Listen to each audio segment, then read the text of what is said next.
Fáilte Rubha Cáride, my name is Mr. O'Sullivan. Dán de Lara de Cleachtadh Léitheoireachta. Téama an Dán.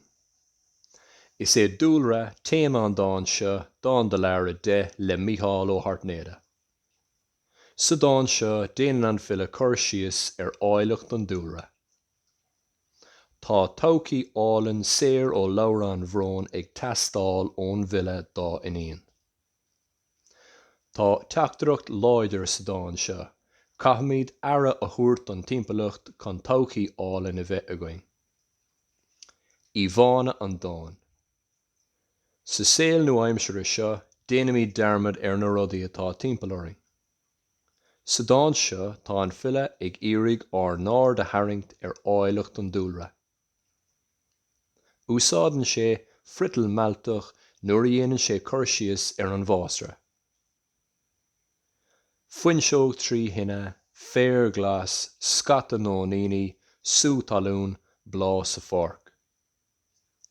Agus na hanmhaithe, ag mela faisióige, scata cuiníní, an lundumh is a órgab, lasar chuile is a binis, na baca.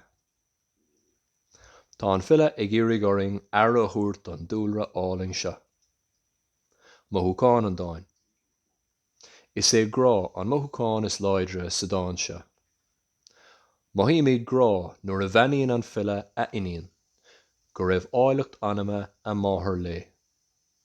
Léiríonn an bheannacht seo go bhfuil a chrí lán le grá de Lara agus go bhfuil tócaí álann saor ó Lara an bhrón ag teastáil ón bhille dá inaíonn.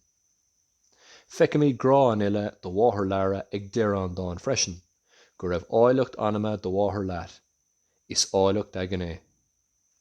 Is duine grámhar é ó Thartnéide, mar úsáideann sé fritil grámhar a léiríonn a grá de Lara agus a máthair. Sáinliamh